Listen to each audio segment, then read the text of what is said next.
Every couple years, my dad would be transferred in his company and get a promotion from one state to another, primarily around New England. So we didn't have roots in a community. I didn't have strong friendships. You were in places too short a time to become part of a community. My artwork has been informed by early childhood experiences of making collections. I spent lots of time in the woods, picking up sticks, rocks, pine needles, leaves of course, and arranging them. I'm always drawn to the variety of each one of the shapes. I'm amazed at how much difference there is in something that is so similar. Another influence in my work from childhood was my experience in sewing. I started at age 4. I had my first sewing machine. It was a little teeny Singer sewing machine made for a child that had a hand crank that made the needles go up and down.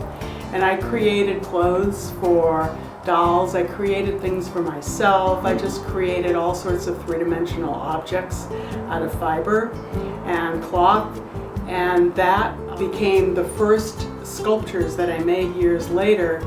When I worked with vines, when I worked with root forms, I did them all in materials and cloth in fiber art medium. I went to Beloit College, and they had recently abandoned traditional curriculum and were encouraging us to create our own programs. And I had gone there to study archaeology specifically because I loved the old artifacts, I loved digging, and I thought I would like a career in digging in sites and finding and arranging and cataloging artifacts. Ultimately, I became a studio artist and graduated with a degree in studio art.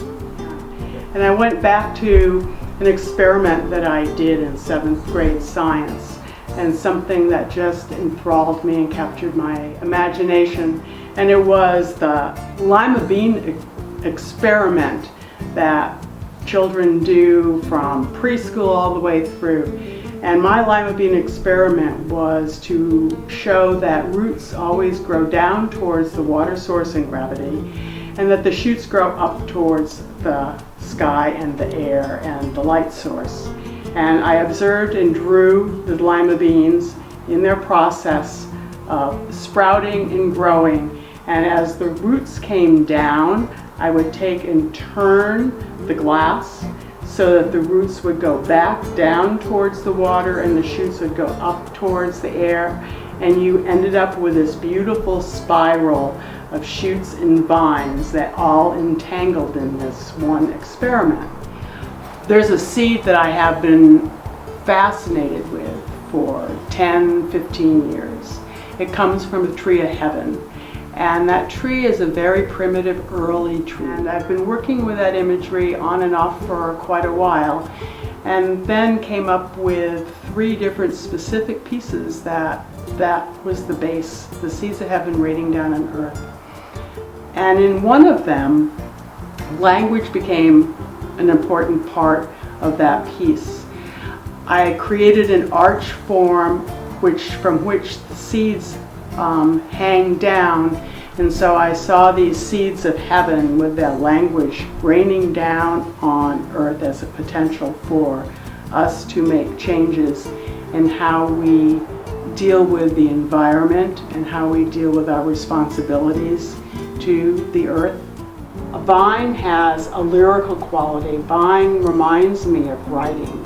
It reminds me of how 3-year-olds first begin writing, and especially when they're writing script. And it has a calligraphic feel to it.